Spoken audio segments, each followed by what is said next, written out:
Thank you for being here.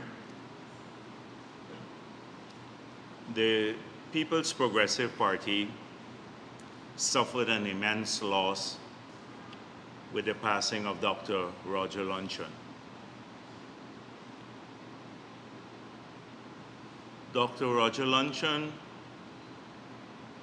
was a central figure in the People's Progressive Party and every single PPP civic government over the past several decades. He was involved and deeply involved in almost all the critical decisions made by the party over that period, and he was central to the implementation of the government's agenda. And he served several presidents in a very important role as head of the Presidential Secretariat, Secretary to the Cabinet, and Secretary to the Defense Board, several roles. And even in the Irfanali's government, he was an advisor to the Cabinet and also a member of the Cabinet.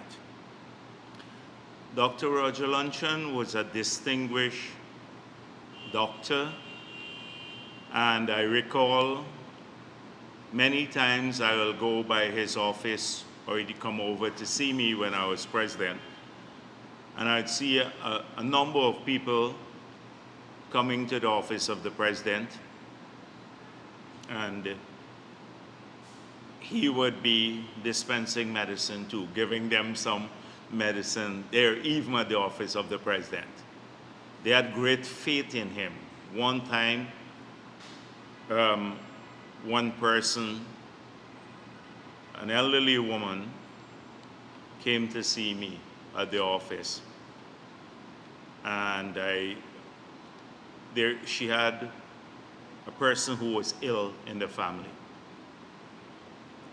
And I asked Roger to come over to meet with her. And Roger said to her,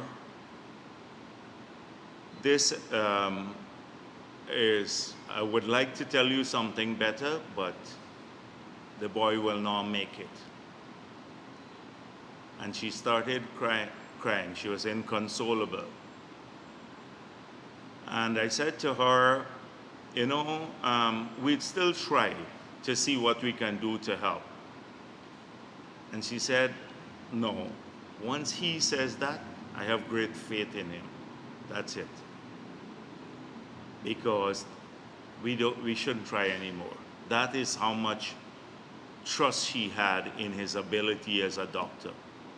He was very personable, and he helped scores of people in this country in a quiet way, without often shunning the publicity, and for which he would be remembered affectionately by large numbers of Guyanese. For those of us in the PPP, he was an embodiment of commitment and struggle. He returned to Guyana, and as I said before, he was a brilliant doctor. He could have easily gone to the government at that time and probably would have done extremely well with them. And those were the dark days of undemocratic rule.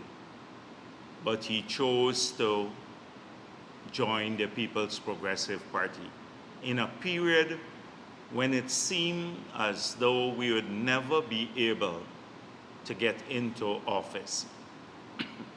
It was a contentious period, and the PNC at that time controlled all the coercive branches of government, and they used them to the maximum. From jailing opponents, you had people who were killed in that period, Father Dark and the others, mass protests that were brutally put down. And in the same era as Dr. Walter Rodney, who lost his life, was killed by the PNC, as the COI concluded. And Roger, coming back to Guyana, chose to join up with the People's Progressive Party in that period. And he's remained faithful to the party, its ideals throughout. So, and as I said before, he has been a central figure for us when the Patriotic Coalition for Democracy had discussions about a presidential candidate, and they did not want Dr. Jagan to run at that time. The party chose Roger Luncheon to be the presidential candidate in that period. It was the WPA and the others who rejected him, saying, basically implying he was too pro-PPP and too ideological. Roger Luncheon would be long remembered in the party. He has inspired a slew of people. I just changed my WhatsApp profile in about 2 hours ago and posted a picture of Roger. And in less than the 2 hours that I did, I've had about maybe 300 WhatsApp messages of people coming in from the party, leaders, young people, talking about how he touched their lives personally. And so we want to thank all of the people who have sent kind words of condolences to his family and to the party. We appreciate that. We've been in discussion with the family, and it would be about 3 weeks before the funeral will take place. They have a number of people who are abroad that they wish to come in to attend the funeral, and so you will be notified about that in the future. The party will have a number of activities at which people will be able to express their views on Roger Luncheon.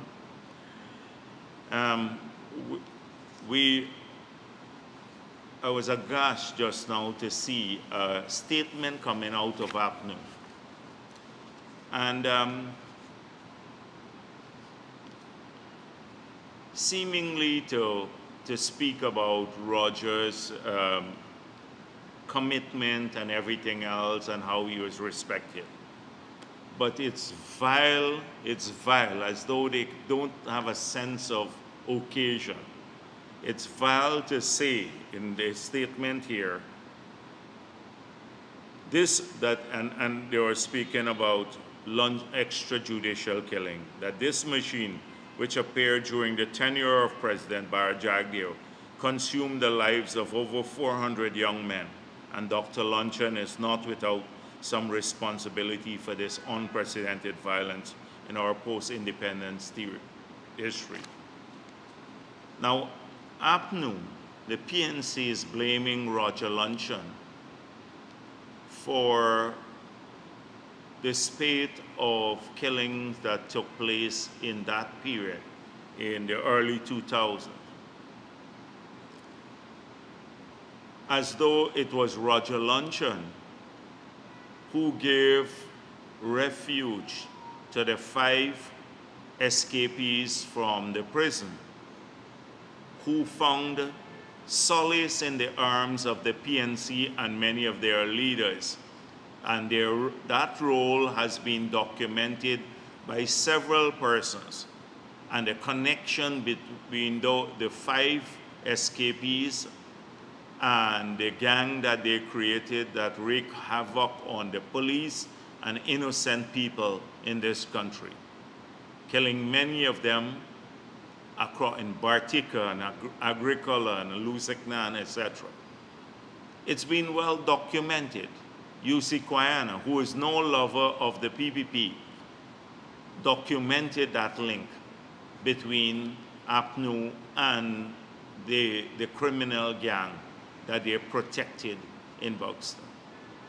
And they're seeking to blame Roger Luncheon for that in a statement on his passing.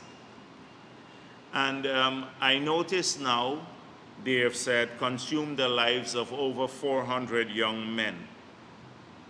But you recall they used to say 400 young black men in the past.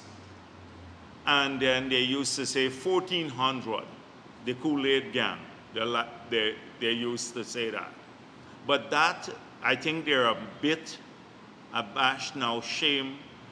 They may be a bit embarrassed to repeat this because in that Starbuck News expose, it pointed out that it wasn't the 400 people were killed or so, and in fact it's less, significantly less than the 400.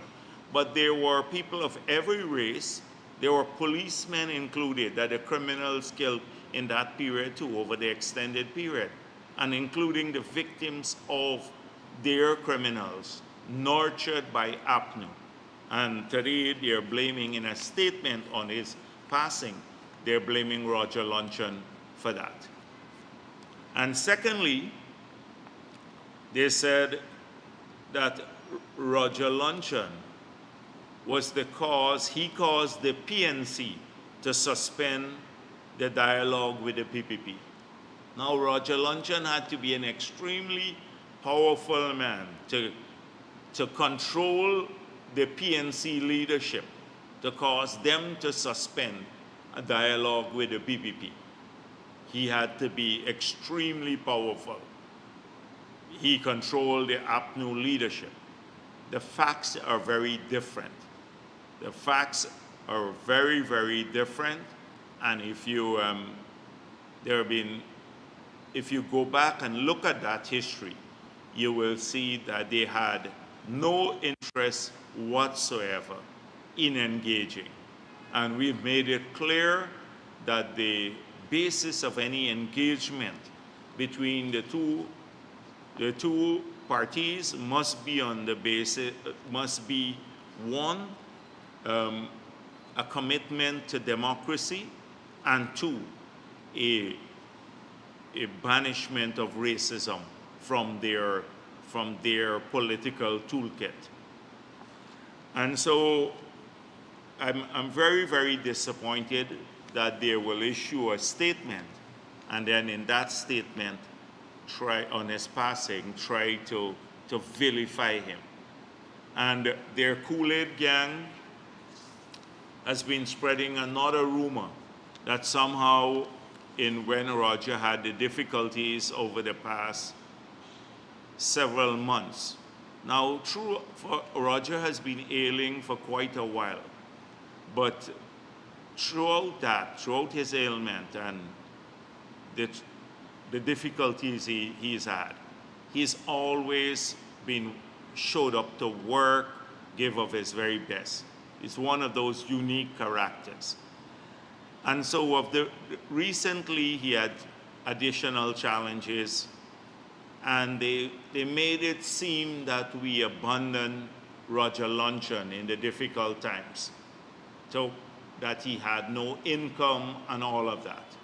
Now, as I said before, until the day he passed away, Roger Luncheon was a member of the Central Committee, he was an executive member of the party, he was a member of the cabinet, he received a salary as a member of the cabinet, he received his pension as HPS, he had a driver assigned to him and a vehicle assigned to him, he had a staff an office in the office of the president with several staff assigned to him, and that was until the day he died.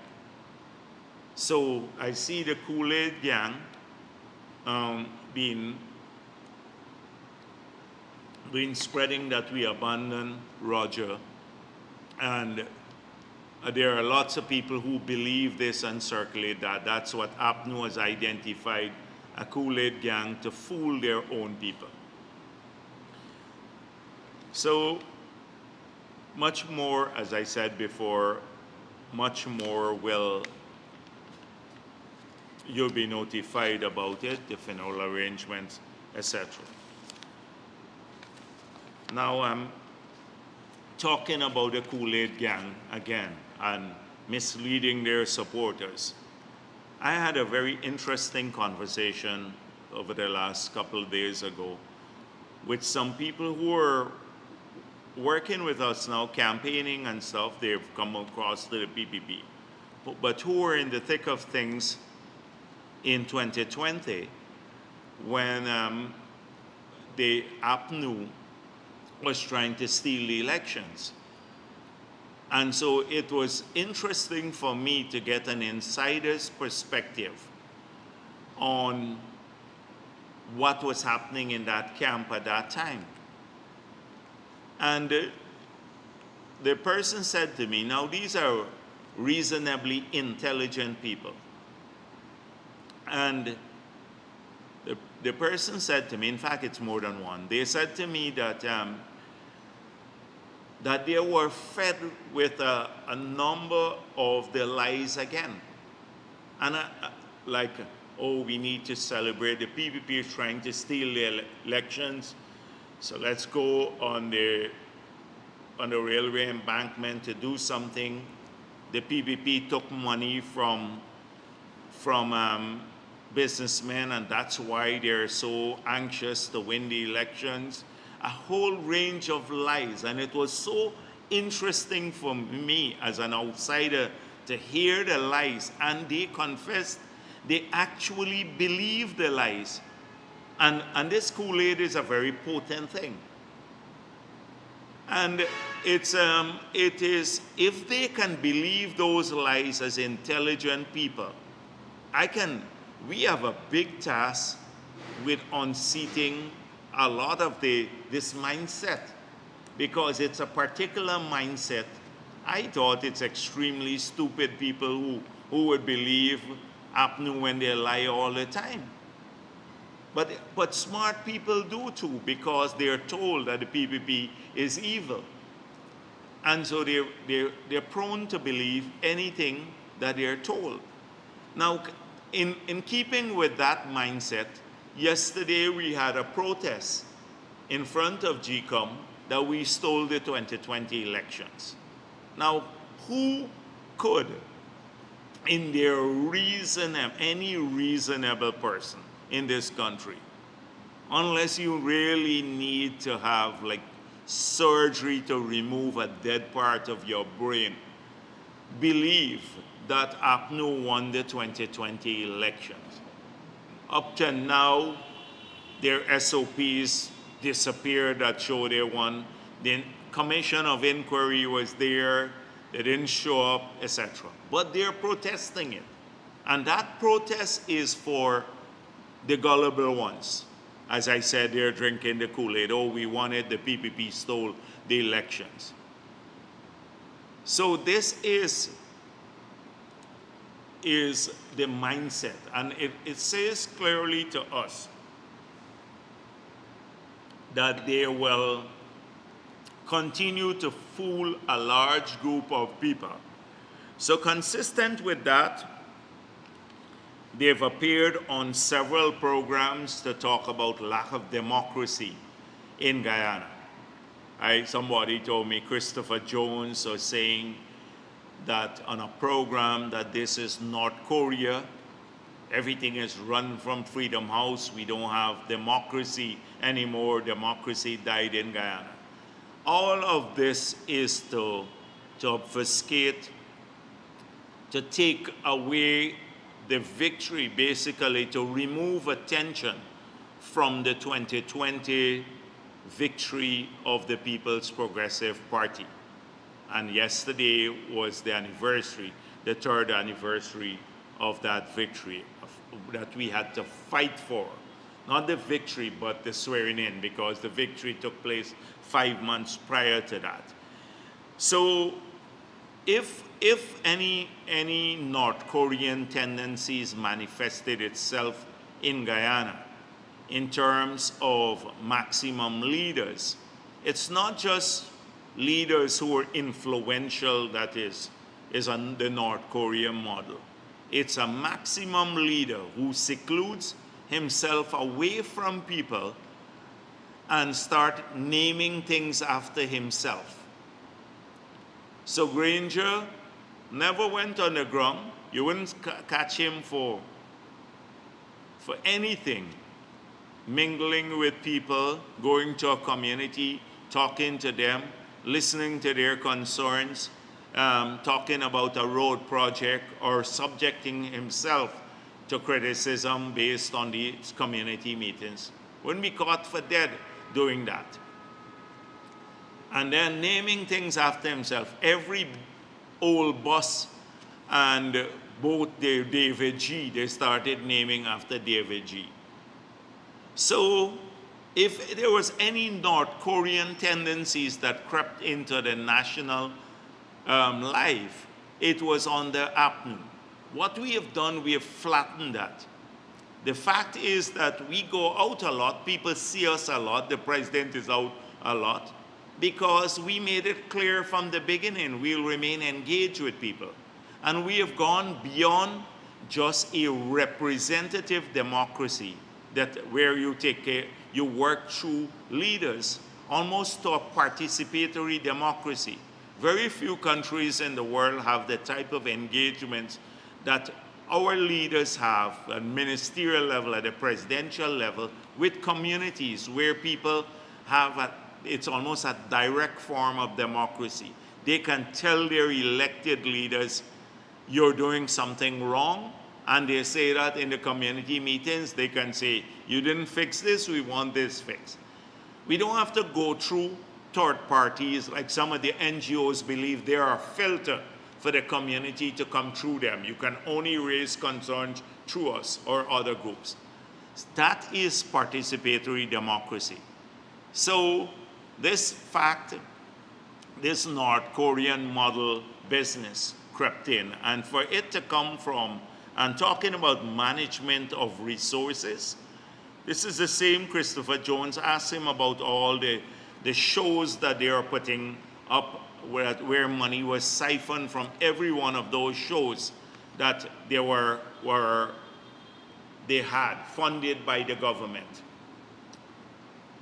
You just have to go back to the past. We have ignored a lot of that. You know, we talk about the wheelchair, another wheelchair, the barber chair. That a story a lot that Christopher Jones got to clean up the sledge money for that. But we don't look at his role and the others in siphoning money off of these activities.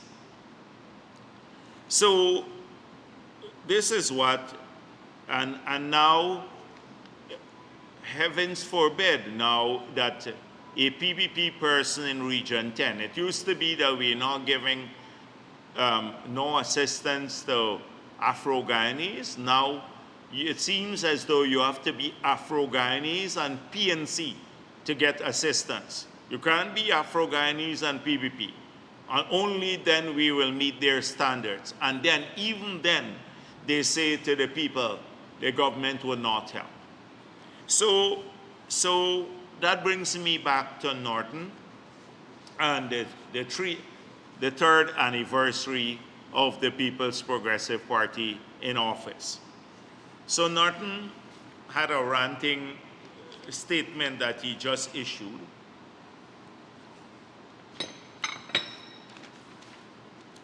And he, in the statement, he said, the Starbuck News editorial on the anniversary date encapsulated the national sentiment. That is APNU leader Aubrey Norton. And then he went on to speak. So he's referring people to he says that the Starbuck editorial captured their sentiment. It seems as though he fall out with Glenn Lal now.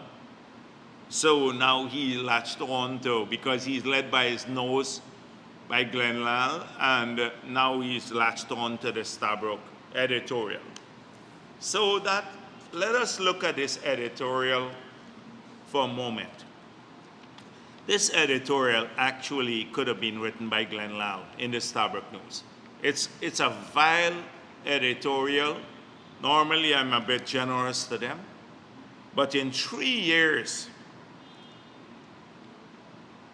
they found not a single, not one positive thing that the PPP has done in 3 years in government. Not a single positive thing.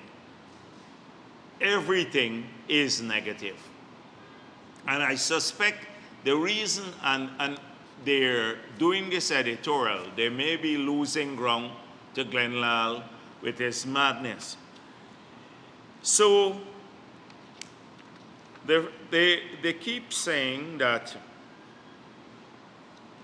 let me just give you a few things. I'm not going to go through all of this because I know it's garbage.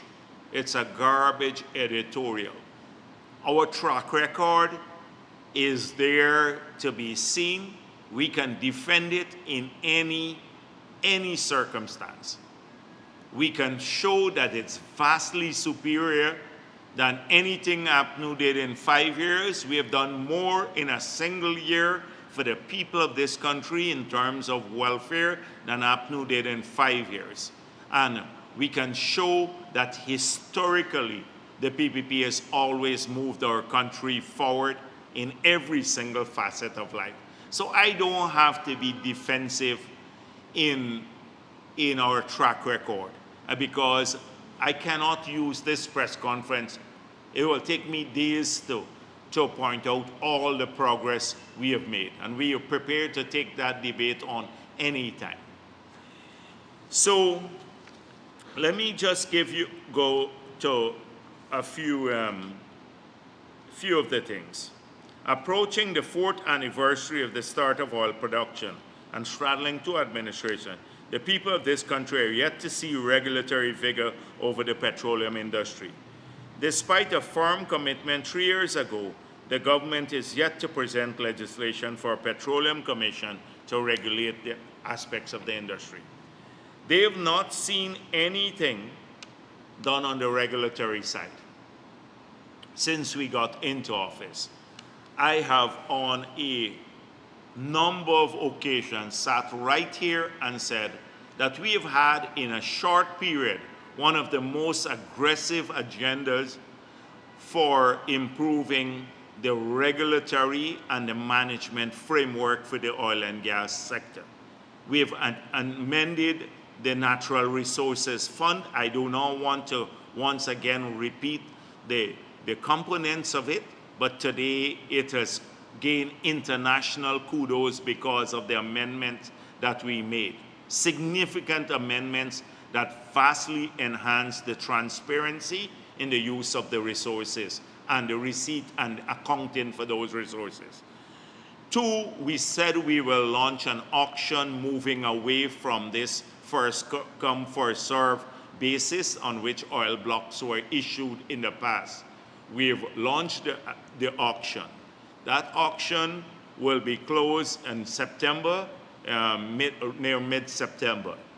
Thirdly, we have now drafted a new PSA. Fourthly, we are passing the Petroleum Activities Bill. Today, it's in Parliament today, the Petroleum Activity Bill. We also, 5, we have passed a local content law, which has driven over $400 million of business to local people. I can go on and on. These are all important pieces of legislation and part of the framework. We said we will look at the Petroleum Commission, but we made it clear at this point in time that no function is left unattended to because we don't have the Petroleum Commission, because the Ministry of Natural Resources now acts as the management and regulatory body. And we have strengthened capacity there. And they have seen nothing happening on the regulatory side in the last few years?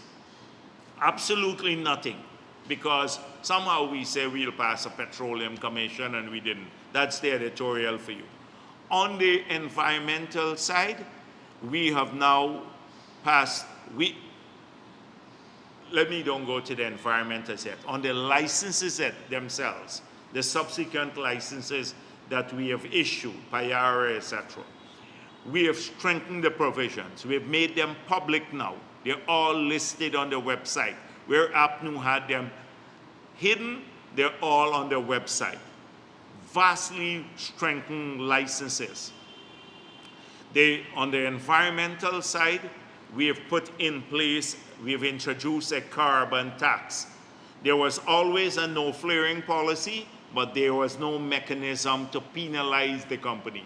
We introduced a carbon tax, one of the few countries in the world where you have the petroleum industry facing a carbon tax. And it's now $50 per ton of emission that if they flare or you have unsanctioned emissions.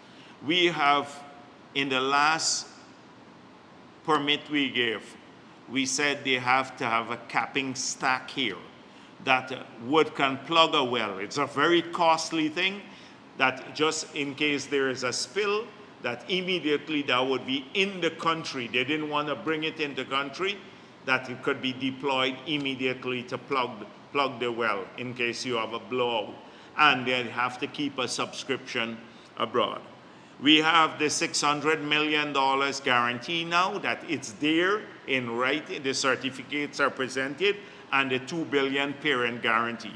We can argue about whether it's adequate or not, and there's a court case on this matter. But this was not there before. We have looked at higher standards for wastewater. We're building an oil response capability, an inspection capability. We're at the GRA, we're now looking at an audit capability. All of these, they haven't seen anything happening in the sector in the Starbuck News editorial on 3 years into the government. So then they moved on in the same editorial. They said that, we're not giving people enough money now, so they latched on to the very popular argument. The same people who talk about Dutch disease, and we must be careful about Dutch disease and high inflation, and took a moral high ground and would invite people to Moray House to talk about these lofty ideas. Now suddenly, they want us to share out the money. But really, it's a populist way. Let me give you an idea. So they're saying that people are not feeling the benefits of the oil and gas sector enough. First of all, you have to go back to what we collected. So the first year, about 600 million was spent from the oil and gas resources last year. And this year, $1 billion is programmed to come from oil and gas. I dealt at the last press conference with the facts that it's less than 1/3 of the budget is funded from oil and gas revenue. Less than 1/3 of the entire national budget. So it's not coming in at a large magnitude. But let's look at what people get now that they didn't have in 2020, and let's calculate it. The school kids now have $8.4 billion more in this year's budget that they did not have in 2020. The pensioners increased by $13,000 from $20,000 to $33,000. When you calculate it, it's over $14 billion. So 2 categories getting 20-something, nearly $23 billion. 14,000 people getting part-time jobs who didn't have these jobs in 2020, nearly $10 billion. So if you calculate that, that's about $33 billion more that people are getting now from just these three initiatives, leaving out public assistance, etc., all the other things. Three initiatives, $33 billion more going that they didn't have in 2020. Then if you look at the growth in employment costs for the government, so that funds wages and salaries and everything. It was the last budget passed by APNU was $68.6 billion. This budget is $105.7 billion. So that's a $37 billion increase in low employment costs in the public service. If you add the 33, crudely put, and the $37 billion, the 33 from these three initiatives, and the $37 billion in growth in employment costs for the government, that's $70 billion in this year's budget for employment costs in the public sector, hiring the part-time workers, giving the children the grant, and increasing old age pension. 4 initiatives alone is $70 billion of the $200 billion budgeted this year from oil and gas money. $70 billion goes to those categories, and people are not getting back anything in this country. That's their argument. Leaving out the $5 billion for the cost of living adjustment, the foregone revenue from lower taxes, all of that stuff. I can go on. If I enumerate all the other initiatives, then you will see that this figure will even grow. But they abstract from all of this. Now, they don't want us to also build anything. They said, oh, they have a big issue with the same editorial. Oh, the government is building the bridge across the Demerara River. No doubt it would hold that up to the electorate in 2025. That's their big worry, that we will hold it up to the electorate to win the elections. But that's what governments do. Governments work to progress people's lives with the hope that they get re-elected. What is unusual about that? What did APNU hold up to the electorate? More taxes? Taking away the joint services bonus, the children's money? What did they hold up? Stealing elections? We don't hold up those things. We're showing progress. So we must not do that bridge, because we mustn't hold that up to the electorate in 2025. So never mind that the people in these 2 regions will suffer immensely from this bridge there. Never mind you take away their development potential. Region 3 is the next most populous region than 4. You would change the lives of people. I already pointed this out. All the economic activities now that we don't have space for in Region 4 can go across to Region 3. People can bring containers. There's no difference now with landing your container on any side of a river, moving large trucks, etc. with that bridge. It will change it there. But they have a problem with that. No doubt they have a problem. Let me tell you about the other things we're spending some oil money on. So we're building a road from Crane, a 4-lane road to the bridge, and that will cost another $15 billion. From local money, 12 Guyanese contractors are working on that. Our own people working there. But what will that do to the thousands of people who live in Region 3 and people who go across the Region 2? It will change their lives. With this bridge, it will change the lives of the people, the bridge and the road, because every morning you should go and see the congestion, or in the evening there. But we must please Tabrook News and some of the others, because you mustn't do these things. Because why would you want to do this and campaign on it in 2025? The road to Diamond that will change the life and done mainly by local. 14, I think, of the 17 contractors there are locals. That's costing $18 billion, all funded from the local budget.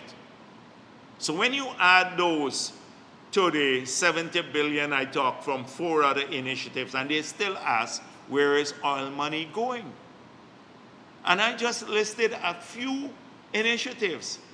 Forget the buying more drugs to the hospitals and stuff like that. We'll come to that in a moment. Because, so this is what we get on this editorial. Not a single thing. I can go on. It speaks here about the gas to energy project. And the same editorial, why would you want to do this? You'll be locked into a cycle outside of maybe it will cause problems to people on the West Coast. Power plants are built everywhere in the world.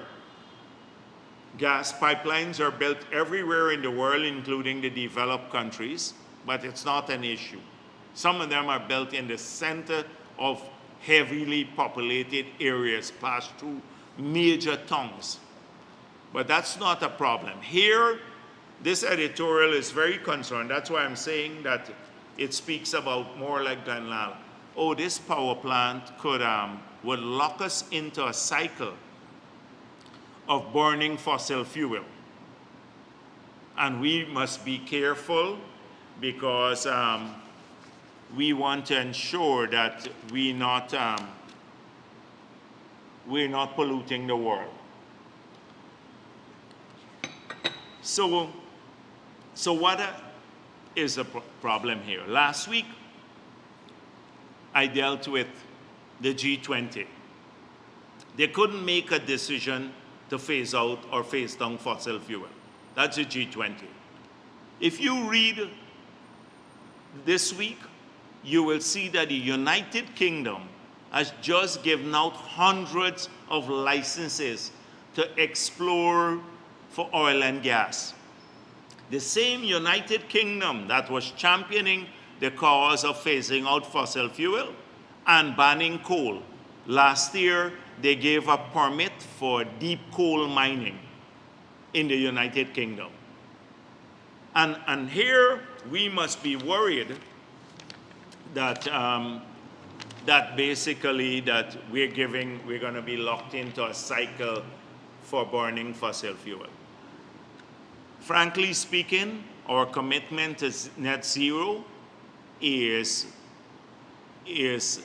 one of the strongest commitments in the world. We are already doing a significant part of playing a significant role in decarbonizing the world through our forests. We are already carbon negative. We've laid this all out before. But Starbucks doesn't care. They complain about cost of living. Oh, cost of living is high. Everybody now. And it's true because we've had the pandemic, but they don't speak about the measures that we have put in place. Cheaper electricity would reduce cost of living. Cheaper cooking gas would reduce cost of living. They don't care that that project will bring in electricity prices at 50% now and cooking gas price at 50%. Oh, they're worried about our commitment to the rest of the world, locking us out into a cycle. Although gas is even less carbon intensive than diesel and bunker that we're burning now. That's their concern. This editorial is filed 3-year anniversary. No doubt that Norton uses it as his, he didn't need to say much. He used the editorial to do it. It's a vile editorial. So, again, consistent with the Kool-Aid approach to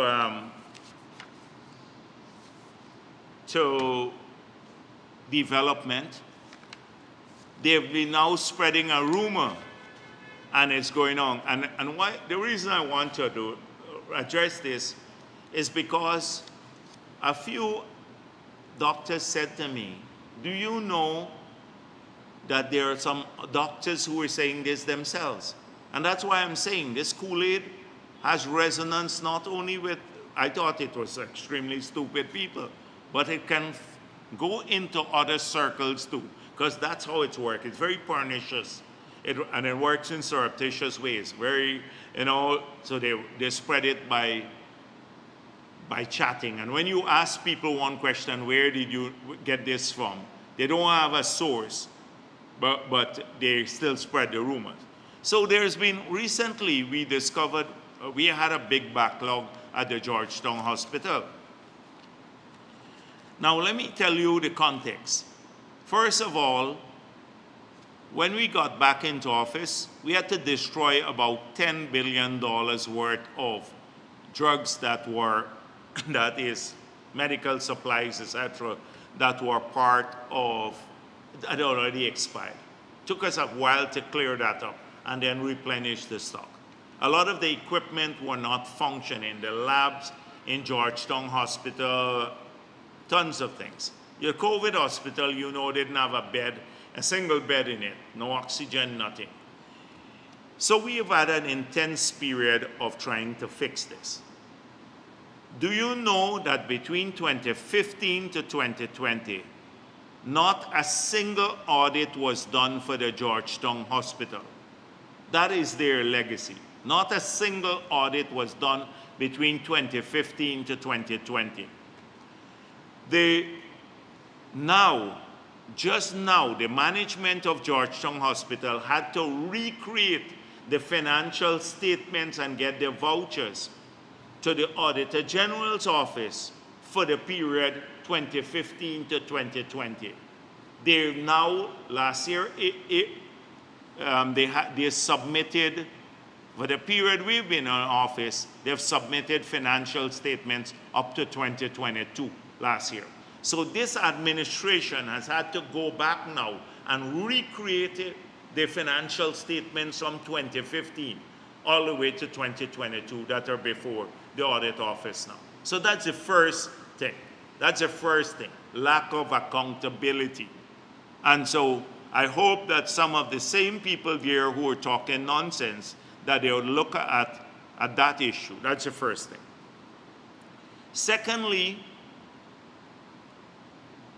they spread a rumor that we are running down the Georgetown Hospital because we want to give the private hospitals work. I know that we want to kill Georgetown Hospital so everybody in Guyana would have to go to private hospitals.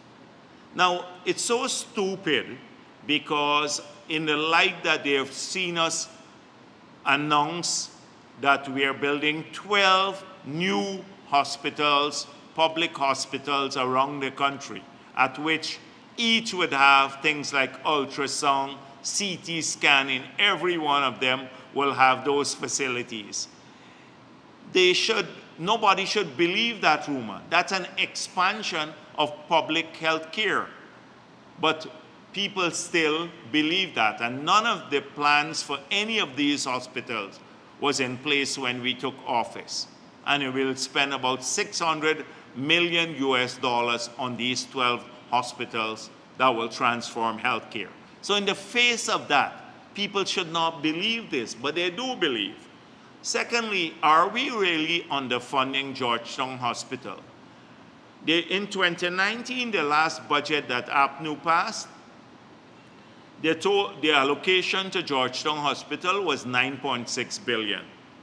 This year, it's $15.6 billion. A $6 billion increase on 9. You put 6 over 9 and multiply by 100, and then you will get a percentage, the percentage increase. That will give you will see how much it has increased the funding to the Georgetown Hospital. So it's a total lie, but they will go on the Kool-Aid programs, and I don't know, they have a couple of Kool-Aid people, Bench Cop and Rickford Burke and some of the others, the Kool-Aid gang. So people go on these Kool-Aid programs and make these statements. And the people, some people drink the Kool-Aid like crazy and then repeat the stuff. Now, they may have a beef about what the government did, but let me give you an example. So we discovered you had a big backlog of ultrasound at over 2,000. And the echocardiogram, that several hundreds, nearly 1,000 of those backlog at the Georgetown Hospital. People are just flowing in to get this done with the improved services. So we're buying 3 machines to do the echo now. And we decided, the president one day convened a meeting at State House. I was at the meeting with the Minister of Health and others, the administration, with all the hospitals, Mercy, Woodland, Balwant Singh, Sheriff Davis Memorial. And we decided that they will help us clear the backlog by paying them to clear the backlog. So they were charging like 6,000 to 8,000 for ultrasound, and for the government people that we direct to these, all of these hospitals, they're charging 4,000, and now the echo they're doing for 6,000 when they were charging 12 to 15,000. And that has allowed us now to clear a lot of the backlog. They had extra capacity because we care about people.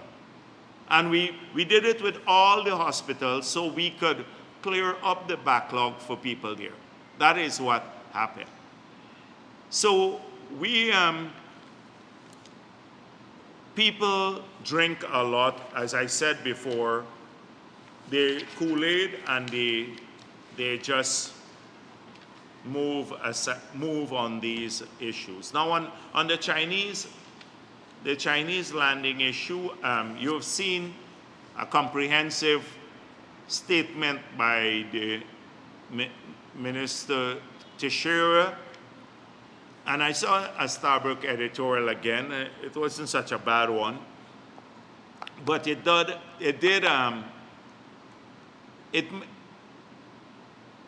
I want people to think back through it, go behind all of this.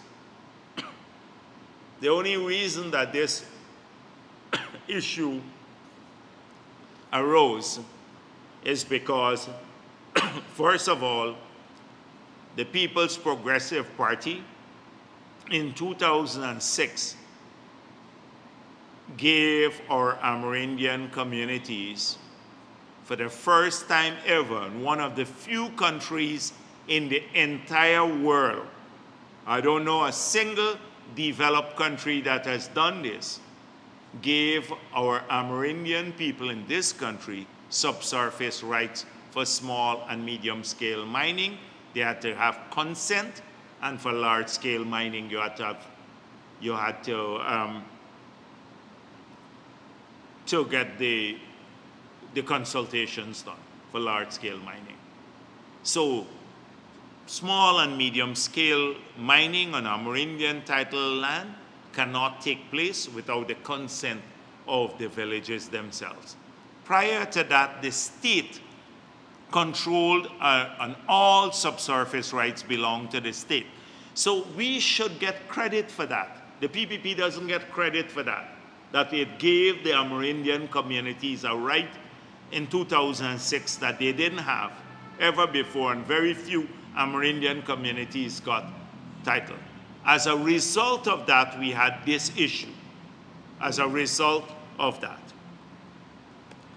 And secondly, but the editorial said we are hiding behind the matter being sub judice, and that we should read the riot plan to the police. If we find any police who've been violating the rights of the people in not just Amerindian communities, but anywhere in the country, but more particularly in this case, there'll be heavy sanctions. We don't need to read the Riot Act. We've done it many, many times before. But we're not sheltering behind the matter being sub judice. There is a CCJ decision, and we have to comply with a CCJ decision. The same people who are saying we're sheltering behind a decision of the court now and basically implying we should ignore it, would be the ones criticizing us, or to be the first to criticize us if we ignore a decision of the court, particularly the CCJ. But now there would be a temporary ban on mining in the communities, and hopefully that would allow us to move forward in that area. Maybe I just end here for the time being because I want to get to the questions. Thank you very much. Yes, please.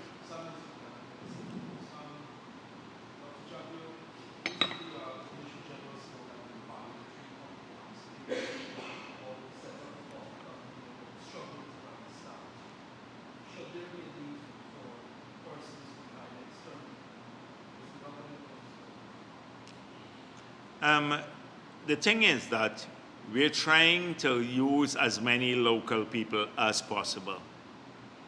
But if there is an absence of local people and we don't have the requisite skills, we have no alternative but to turn to the technical skills from abroad. But that's a crucial area of capacity building in the GRA that we have to work on, because that's a petroleum unit. We have a number of young people there. A number of technical people have been hired with degrees, and they've been doing a lot of training. So it's our preference to have local people, our own people work in these agencies, but if you don't have the skill, we'd have to go abroad and bring them in.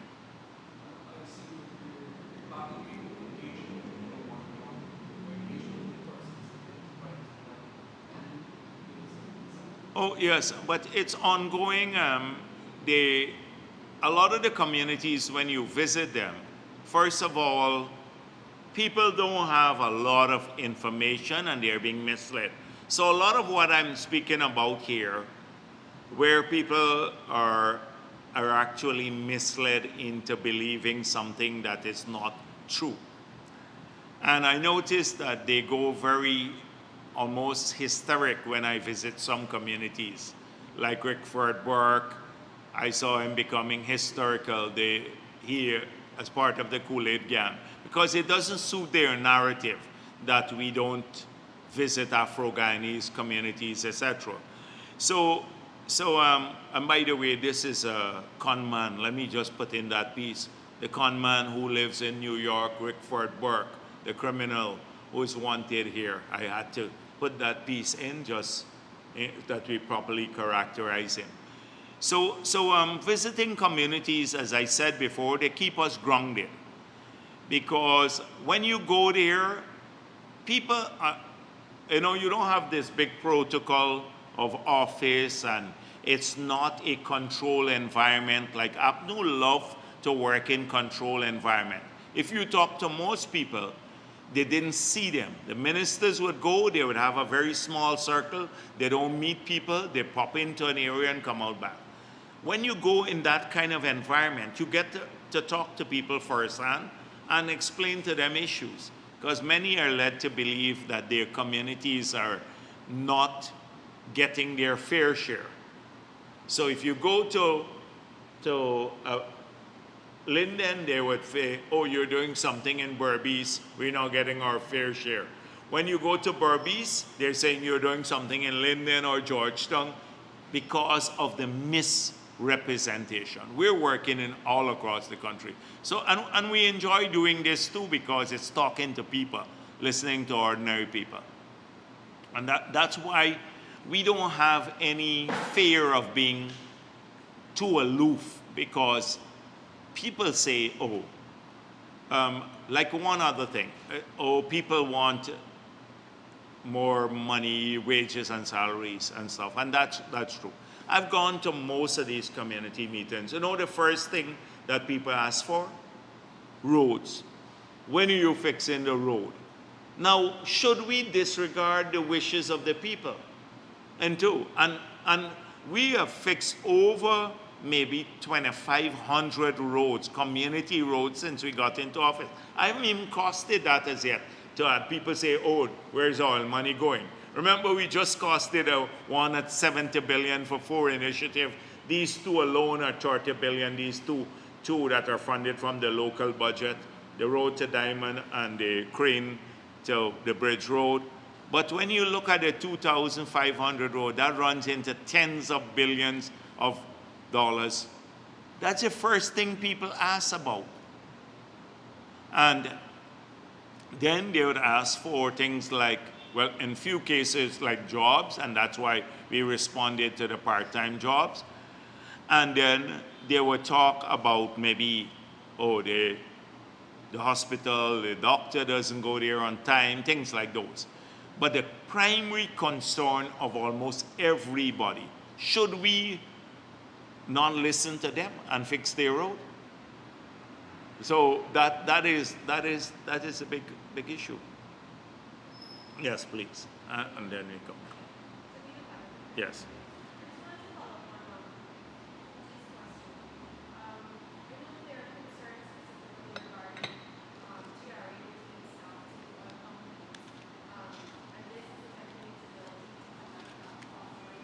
Yes.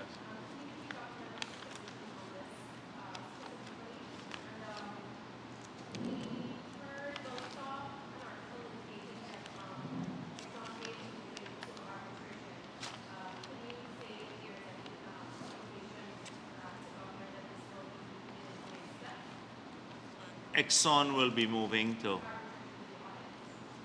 On the audit, I have not been advised of that, but if that comes to my desk, I'll let you know. And so I don't want to just give life to rumors. At this stage, it's in that domain until I receive a notification. It might be factual, but let's see, until I see it in black and white. So that's one. Yes, it's always a concern, but not just there. From the government agencies, we're losing staff to the private sector, to Exxon, but we're losing staff to the other private sector, and some of the private sector are losing staff to the government, because sometimes our pay is more lucrative than the private sector too, in the state sector. So they are losing sometimes the government. So people have labor mobility now, and it's where they have choices. You can't hold people like in bondage. You know, you have to keep training, and that is why we have 17,000 people now on government scholarship, online scholarship alone. 17,000 people studying. That was one of the things too. They don't see that as an improvement. That's 3 years, 17,000. Starbuck couldn't even mention that in their editorial. Less than 1,000 in the period Apnu was there. Nearly 30,000 house lots developed. They didn't see that positive, with practically no housing. But it's all negative. So 17,000 people studying. We keep training. You have people with labor mobility, as I said. The biggest problem we have with labor mobility, though, is moving from the regions, geographic labor mobility, not between agency. We're trying to get people to come, and when they do come, they don't want to, they want housing here, so they apply for a house lot here. I met a youngster on Emancipation Day from Dartmouth. So he came and he's working now in oil and gas. So he told me he's applied now for a plot of land in Region 4 because he's planning to move. So that is going to be an issue too. We have to find a way of driving more economic activities into these regions now, because some people move, but others don't want to move. Like he took the decision to move, but he still has issues with rentals and stuff like that coming to work in Georgetown. So you're going to continue to have labor mobility. There is no position in the government where we can restrict that. And it's hard to outcompete the alternate. And it's a right that citizens should have. This is something that should be celebrated too. There was a time when people felt they had no option but to stick with one job, for life. People now find I can do better in another place, then they move on. So those are the two issues. Yes. Yeah, sure. What? Okay.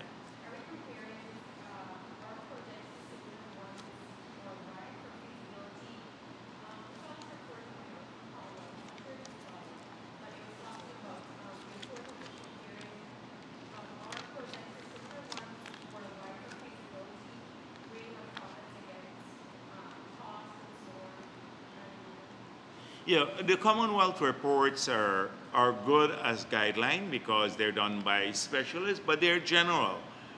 What we did, we hire practitioners and people specific in the industry. So when we did the plans that are submitted before we license new operations, we have we do an internal review, and then we have other external specialists who review these documents. That one thing you would note is that they're often general. Like I saw a McIntyre report, the headline basically praising the government of Guyana for its stewardship of the oil and gas sector, but often, because it speaks about the patience that we exercise not using the money until we reform the NRF, which is what we did under the government, but it cautions about being careful with the Dutch disease, the same McIntyre report, and they caution about the Dutch disease. Then we're being pushed by Norton and the Stabroek and everybody to do the things that they want that will cause the Dutch disease. And then they think that they're representing the best in political and economic thought. That's the contradiction. And so that editor, the article is great. The IMF position is very complimentary. And then I see a headline that distorts the whole tenure of the article. The same thing with the Commonwealth. They give broad guidelines, and then because they're not involved in a specific field development plan or anything of that nature. That the principles.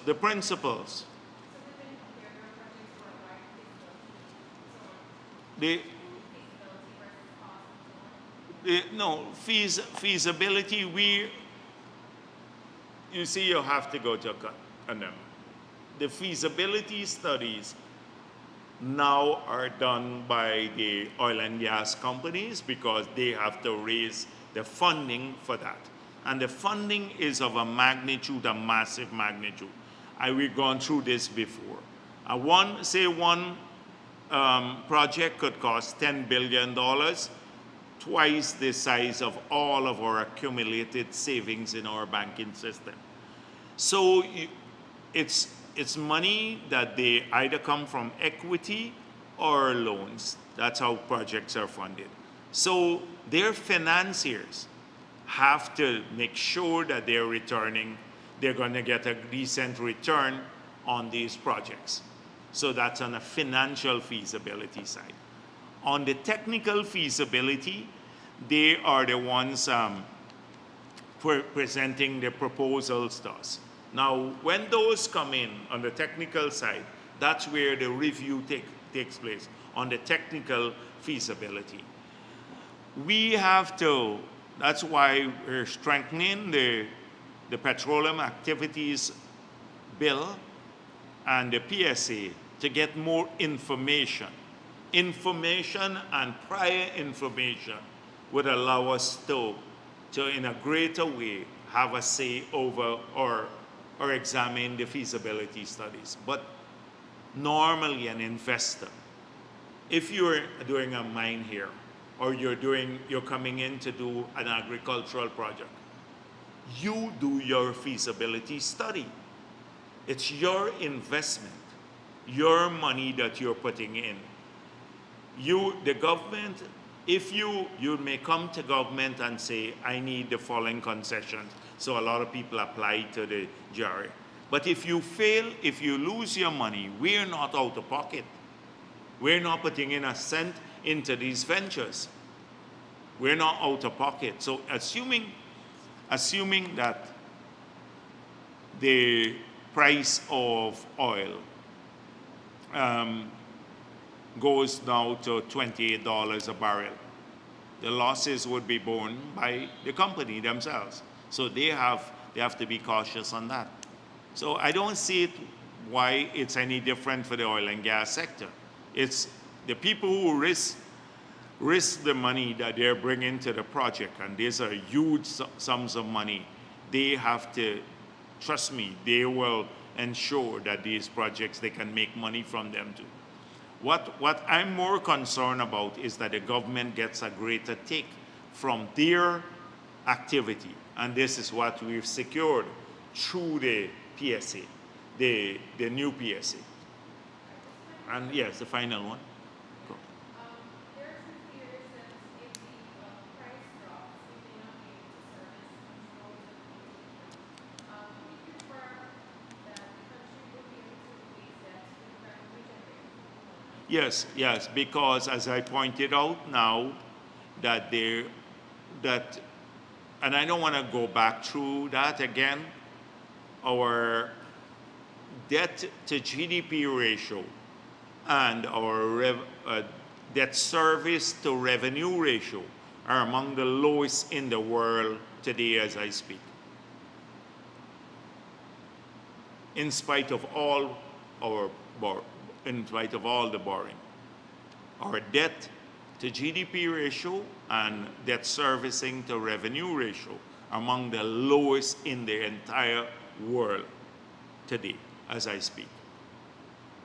Yes, please. Just to follow up on the labor shortages, so to speak, there's a lot of I didn't get that. follow up on the labor issue. Oh, the labor, yes, the labor. I'm just curious, we hear about the importing labor, but at what point will the government seriously consider it, if it hasn't already started allowing labor? Sure. So I explained this before, so it's worth repeating it. That there are a large number of people who are trying to bring in laborers. We've been very cautious. They have in giving large-scale permits. They have to demonstrate a need, and they have to now show that the project will be adversely affected before we give the permission. In some parts of our country and in certain skill types, we have shortages. So in Region 4, finding some laborers is a very difficult task for many people. And then for some skill types like plumbing, carpentry, masonry, some like drivers, heavy-duty equipment operators, etc. People can't find those to work. A lot of skilled laborers. But the situation is not the same in other regions of the country. So we don't want to do allowing a large numbers to come here when our own people in other parts of the country still may be looking for a job. But because they don't have the same level of economic activities in those regions, then they can't find one as yet. That is why we're bolstering this with the part-time job. We're focusing on training people. We're urging them to be trained. We're urging labor mobility. we have spoken to a lot of the contractors here. We're saying, can't you build facilities to keep them, like if someone comes from Berbice or Linden or Essequibo or Region 1, so that they have accommodation here, decent accommodation, and then maybe on the weekend they go back to work. So we are trying to work through that problem to try to see if we can promote greater labor mobility. At some point in time, I believe we're going to absorb all of that. We're trying also to bring women into the workforce, and that's why we think the part-time job is a stepping stone for many women. Urban women tend to be working more, but rural women, a lot of rural women have not been working. Many of them were homemakers or just simply at home. And therefore, the part-time job is a good stepping stone for them to have an income, start coming out to work, even for a few days, and then, of course, to study. It gives them like an income to do more studies. So we're trying to expand the supply of labor through training, aggressive training program. We're building a massive training school at Port Morant, the scholarship program, the BIT. Supply, increase, and more skilled people, bringing in new entrants into the labor market. And then we know the demand is growing.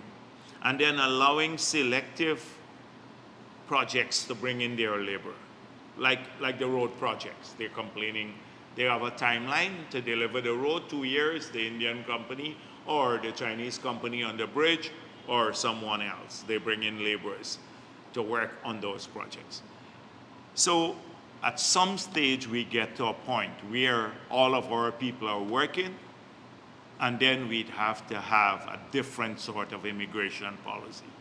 Now people are worried, like UAE and Qatar and the others, where the original population is like 10% of the total population in the country, the people of the country. We're not going to get to that, so don't let Norton quote me on this. I'm just giving an example. Next thing the Kool-Aid gang would say, I'm saying only we're bringing in lots of foreigners. So we now need, but those countries have differentiated between their citizens and people who are resident in the country. So they have like access to health care and other like social benefits, but you still have a differentiation of the people, or our people like Guyanese. So the biometrics and the ID card we're producing will have 2 cards. One for citizens of Guyana. That is, we will have a different kind of card, and then one for residents in Guyana. So they have equal rights in terms of access to education and health and all of that. We make sure we provide that. But there's a differentiation between our people, and we, at any time, we can know what those differences are and stuff. And if people are coming in for a limited time period, those will, once you swipe that card, it will go back to their immigration records and to the work permit records, which will be separately tabulated. You can swipe the card and then it takes you into like your GRA, your driver's license would have the same unique number. It will take you into Social Security, all of that. So if we're sharing a grant now and we have to deposit it in people's account, not to give them money physically, we'd emerge into that. You can then deposit in the account of citizens versus non-citizens. So that is where we're evolving, and that's why we're moving parallel to do the biometrics of everyone who's living in the country with those cards that would start the differentiation.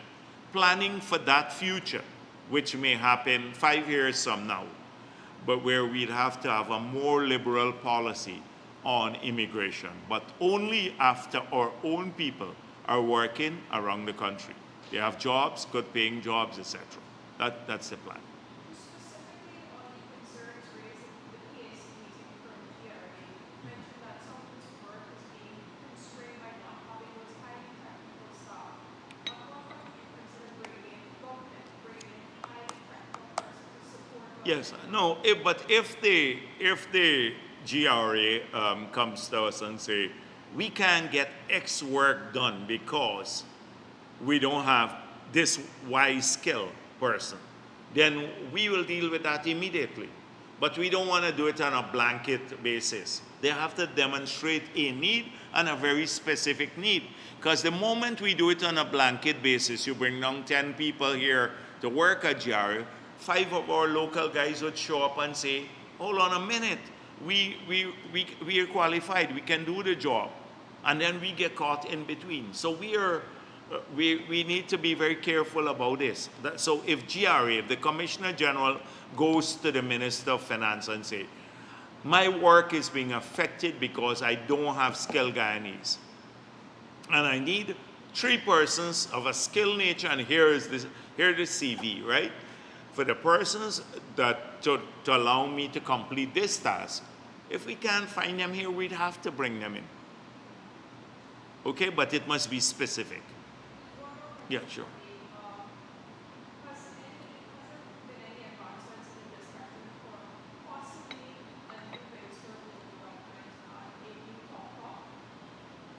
Oh, those are issues that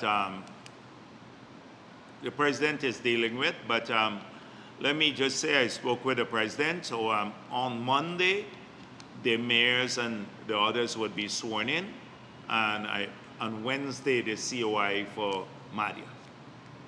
Next Wednesday. Monday, the mayors would be sworn in, and Wednesday. But the other things are in the president's portfolio. Yes.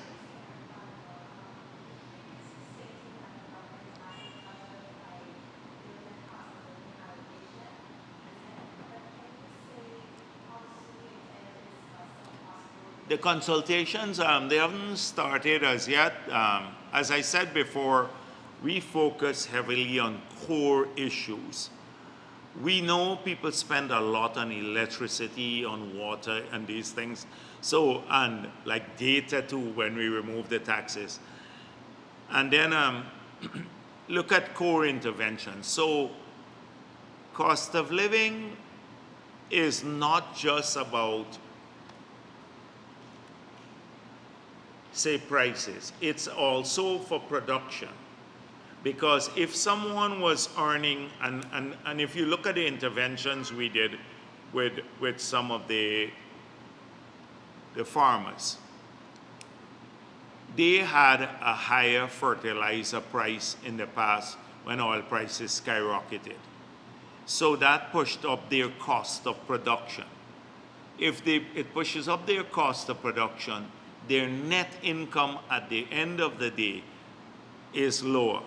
Because of a lower net income, because of changing prices, their ability to sustain livelihoods is diminished. So if you assist with the offsetting the cost of production, then they still maintain their original, their net income doesn't get affected, and then they can also do well. But we will do that, I think, very soon. We'll launch the consultations.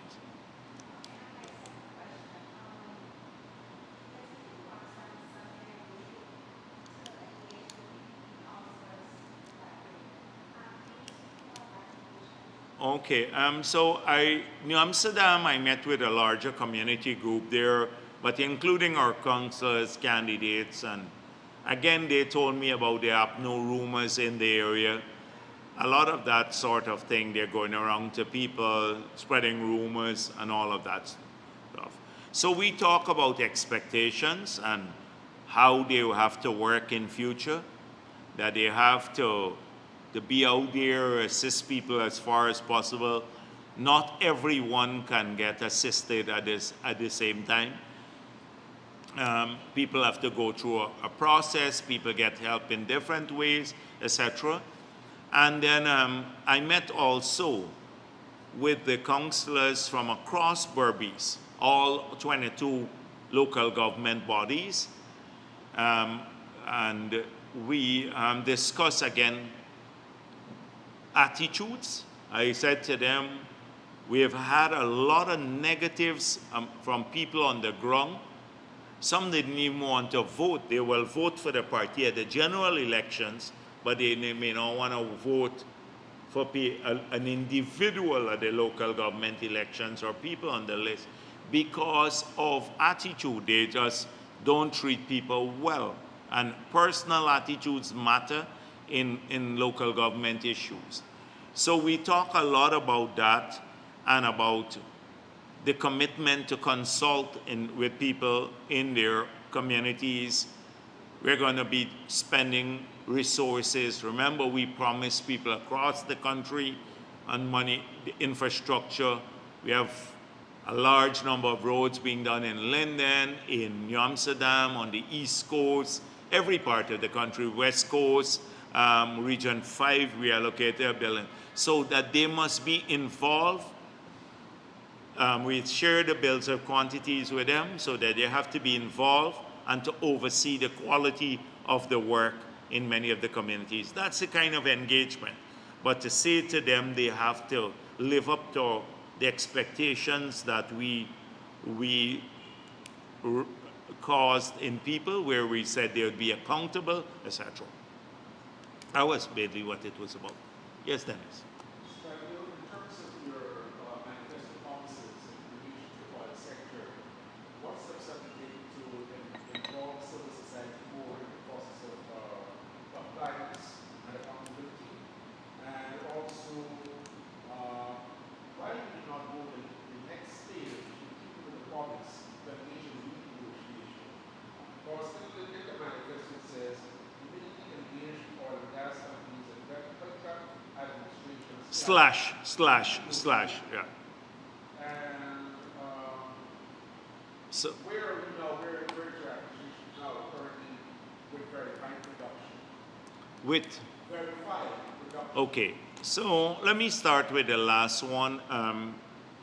I made it clear, Dennis, you may have missed my earlier positions at the press conferences, that we will get past the core reforms first, that we were focusing on the core reforms, the PSA, the petroleum, the Local Content Act, the auction, the Petroleum Activities Bill. When we've upgraded the architecture, we will then move to operational compliance issues. So the new PSA will strengthen our ability to manage, because it will force the oil and gas companies and the law too that we're passing today, that will be tabled today, that they'll force the oil and gas companies to submit more timely data, so we can have a better real-time sort of picture of the industry. On issues relating to production verification, we said that Exxon is building an operational center as part of the head office. They have a fiber optic cable coming in. We may have to get an access to the fiber, or in the short term, we'd probably use satellite technology to have our independent measuring of the flows and everything else. Discharge, water, oil flows, etc. Every one of those FPSOs. So I said that's stage 2. That is verification of the numbers that they give to us. Then we have our own operating center. But it will cost money too. These things cost money. So I explained that before. We need to get past the framework reforms, and then we'll come to that. So that's our position at this point in time. Civil society. Now, the civil society is part of the compliance mechanism on the NRF. The civil society is, so we had 22 organizations, I think, under the APNU bill. And I saw one man said, that Starbuck editorial, that he'd never seen such a top-heavy bureaucracy in the world. We've reduced it to 9 civil society organizations, from the labor movement, from the professional bodies, from the religious bodies, these are, and I think, and from the private sector. These have to meet and produce, along with the board of the NRF, an annual report which will be tabled in the Parliament. Now you have to recall that every cent that comes to the budget from the NRF is formula-based, and it has to, before it's spent, it has to go through an appropriation project, any project funded under that. So that already is before the Parliament. So that is how there is still a body in the NRF, a civil society body, that has a very important role to play in oversight over the NRF. And the third issue is, renegotiation. So we had, that's why I told you slash, better contract management slash renegotiation. The slash was there that if they bulk on, so we put that in our manifesto. But if you look at our public statements, and 3 weeks before the elections, I was asked at a press conference, will the PPP be renegotiating the Starborough block? And there was an unequivocal answer, no. And you can go back and check that. That was before the 2020 elections. The slash there, just imagine if Exxon had refused to give us the free gas still, the free gas for power plant. And they were unwilling to address the local content law and all of that stuff. We said we need to get better contract management, means we had to get more, and also getting more from the contract means these other projects. The local content project that brings more, we're estimating that within another 3 years, about $1 billion of spending per annum will be with Guyanese business. That gas to energy project will pay back for itself basically at the rate of gas. Maybe now it's come down a little bit lower. That will pay back for itself, but we practically have the electricity for free. And now is a substantial, that's 300 megawatts of power. Practically have it for free. And that would allow us to cut the price of electricity by 50%, bringing about a huge benefit to our people, equivalent to maybe 70, 80 million US dollars per annum. If you double that, because it's 300 megawatts, that's at 140 megawatts, it should be over 100 million US dollars by us cutting the price of electricity by 50%. If we were to sell 300 megawatts at the current rate, and by selling it at half of its price, we will save Guyanese consumers over 100 million US dollars per year. So that's benefit to our people. But all of these things get lost in the doctrinaire kind of debate. Oh, we're building a power plant, we have an international obligation, all of that gets lost. So we're saving enormous amount. But that's why we put that slash there. And so when people say, oh, we're reneging on our commitment, I made a firm, unequivocal answer. This was 3 weeks before the national elections. Our position has not changed on this matter. Our position.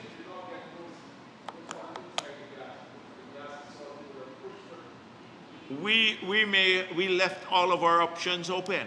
That's why we left our option position, but that was an unequivocal answer. We dealt with that already. I'm not going to. So no, it's not just sanctity of contract, is the same net zero. So let me go back, Davina, one more time. We had a window, a closing window globally for fossil fuel. Most countries in the world, the developed countries in the world, they're increasing their output of fossil fuel. I've just pointed out to the UK, over 100 million exploration licenses a couple of weeks ago. They've given to their people. They need the fossil fuel, they're making a lot of money, notwithstanding net zero. We believe in a global commitment, we believe in decarbonizing. So we have to make sure that these resources are extracted, and that is why I said our depletion policy is to get as much out as quickly as possible. And it sounds crude on the face of it, but it is in the context of net zero. And therefore, we need to transfer these assets that are there on the ground in the form of this natural resource called oil into financial assets as quickly as possible. Because at some stage, if we have net zero, they can't be utilized any longer globally. And so if you now engage in a renegotiation, that's the end of every single oil project, the future projects, because nobody, until the terms are settled, there will be no new investments in the sector. We will kill. Huh? No. Well, let me finish. So we are just launching a bid round. We will get probably nobody in the bid round. It will kill momentum at a particular time is important. Now, people are vying. 80-something countries are vying for oil and gas money around the world. We're the only ones, or not small, not we. A small group of people think we shouldn't do this. So Exxon, I don't know who told you that from Exxon. You go and ask Exxon if they will continue, or any global investor, anybody who has money. If you have a dispute with your partner on the other side that is in charge of regulation and ensuring that you have that they act per contract, whether you will pump $40 billion into the industry. And 40 billion is 8 times what we have in our banking system, aggregate of savings. So we made it clear. We've explained it hundreds of times before, why it is crucial that you now maximize your investment. You saw what the UN Secretary General and the others are saying? Do not invest any more in fossil fuel infrastructure, because it will be stranded. They're saying to the world, don't fund fossil fuel infrastructure. If the world doesn't fund it, we're stuck with all the oil potential in the world, but nobody funding it, like Suriname and many African countries. If that happens, there's an active move globally to prevent investments taking place. We have to maximize the investment flow. 80 countries are trying to get investment flowing into their country. And ultimately, once the infrastructure is built for the oil and gas sector, we can then secure a place, not only up to maybe 2035, but even in a net zero scenario with 2050, them using 25 million barrels per day, that's the IEA estimated. down from 100 million barrels. Because of our low production costs and light sweet crude, we'd still secure our place long into the future. That is, but time is of essence here because we're at the cusp of changes that are bigger than us globally. And people sometimes don't have that global perspective of what's happening out there. When they tried to raise, Gisby tried to raise $100 million from IDB to put in an infrastructure that for the oil and gas sector, but could have had multiple use, and it got vetoed, much less to raise $40 billion. $40 billion with the possibility of your assets being stranded because of global environmental changes. So that is why we say, please look at the big picture. And sometimes that gets lost here in the petty squabble over issues. Yes? Anyone? Dr. Jagbeo, at what time would your government accept the role, yourself and the government accept the role you play in the double standard in the media today because of the fact you go to painstaking on a weekly basis to come and dispel misinformation, while the government turns a blind eye to media houses like Tribune that has a radio station and owes the GNBA money, while they are putting out misinformation, while they're allowed to put out misinformation. There are ways owes the radio station owes the government money. And the government is also simultaneously one of the biggest contributors, if not the biggest contributor to media entities in this country. So you're taking taxpayers' money, give it to entities that spread misinformation, create confusion. You come here every Thursday, continually answer the same questions. At what point in time will the government and yourself be responsible for this imbalance here? So the GNBA has to deal with its regulatory functions, and that's separate from me here as a member of the executive and as General Secretary of the PPP.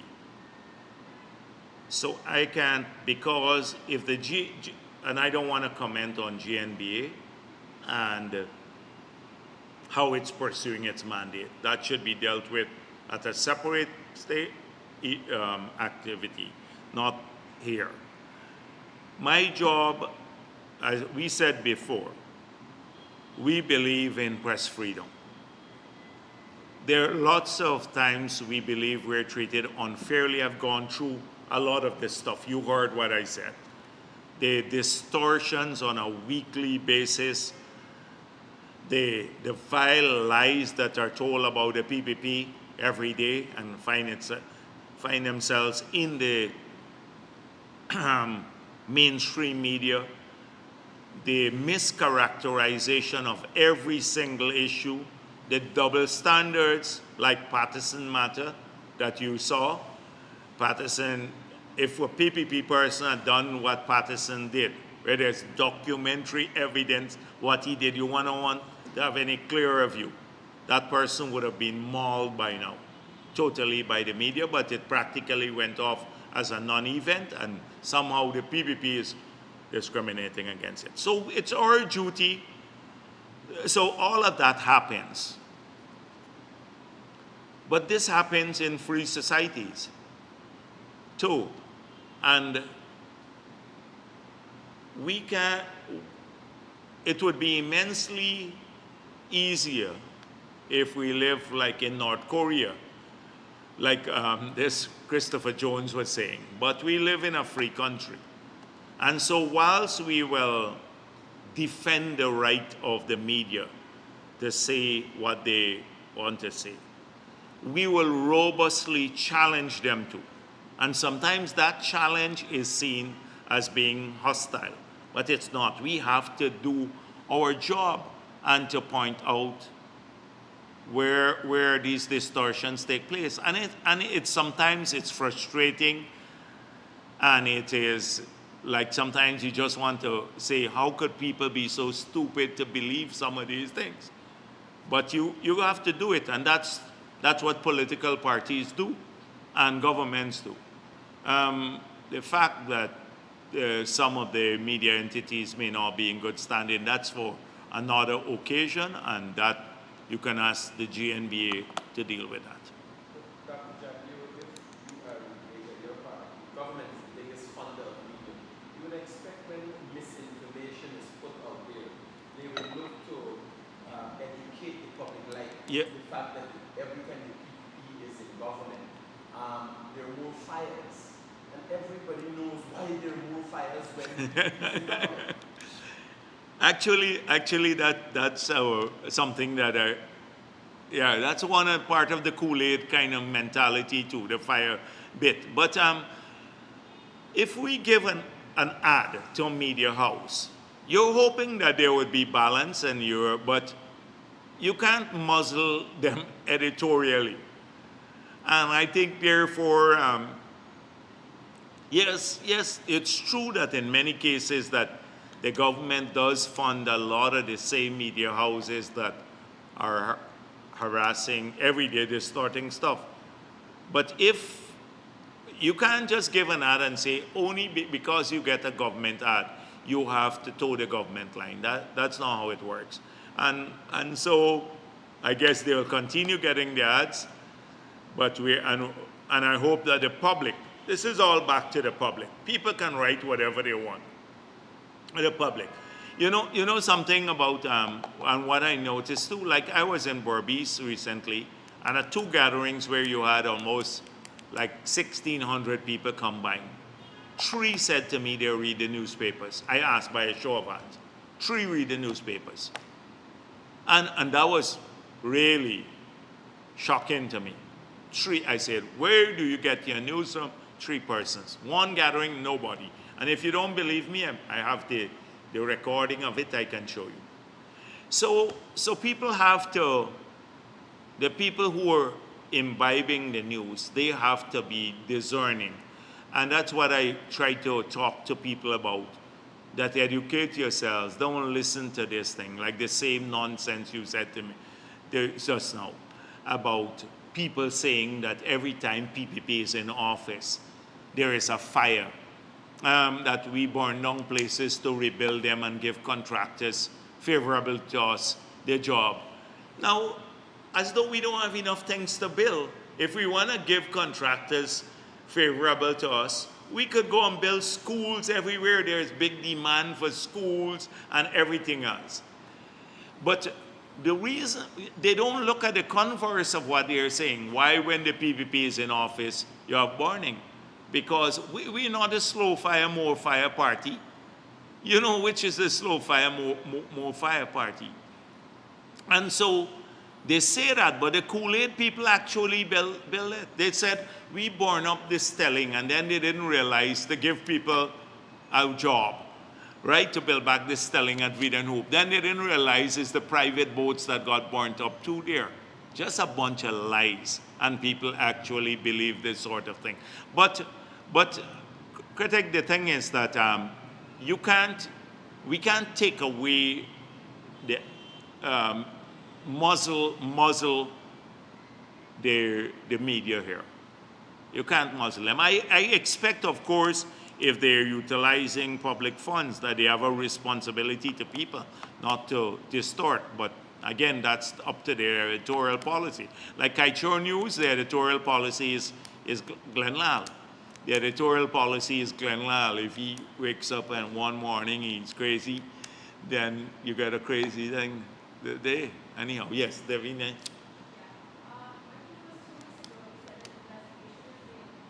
In the goal? Yeah, it's ongoing. It's ongoing. No, it's ongoing. I don't want to tell you that. It's ongoing. I know about that. It's ongoing. Okay? It's ongoing. Anything else? All right. Thank you. Thank you very much.